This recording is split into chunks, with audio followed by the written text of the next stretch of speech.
Bayangkan satu sungai yang panjangnya beribu-ribu kilometer, merentasi banyak negara dan menjadi sumber kehidupan sejak ribuan tahun. Hari ini, kita akan tengok 5 sungai paling panjang di dunia. Nombor 5. Sungai Yenisei.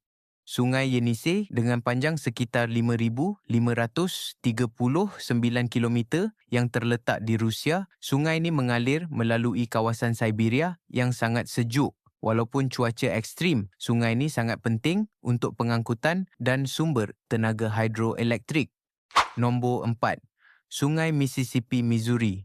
Di tempat keempat, kita ada Sungai Mississippi Missouri dengan panjang kira-kira 6,275 kilometer. Sungai ini terletak di Amerika Syarikat dan merupakan sistem sungai terbesar di Amerika Utara. Ia digunakan sejak dulu lagi untuk perdagangan dan pengangkutan ibarat lebuh raya air untuk kapal.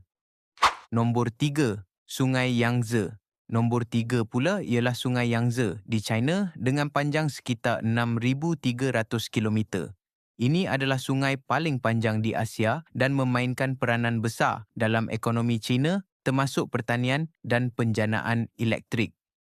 Nombor 2, Sungai Amazon. Sungai Amazon di Brazil dengan panjang sekitar 6,400 kilometer. Tapi yang paling menarik, Amazon adalah sungai dengan aliran air paling besar di dunia. Malah, ada kajian mengatakan Amazon mungkin sebenarnya lebih panjang daripada Sungai Nil. Nombor 1, Sungai Nil.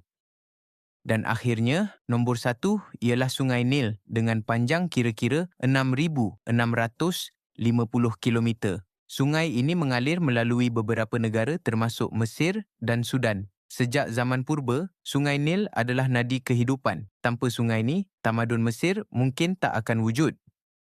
Jadi, itulah 5 sungai terpanjang di dunia. Antara semua sungai ini, yang mana paling menarik bagi korang? Sungai Nil yang paling panjang atau Amazon yang paling banyak air? Jika korang ada cadangan yang menarik untuk saya buat, sila tinggalkan di ruangan komen. Jangan lupa like dan subscribe untuk lagi fakta menarik. Terima kasih.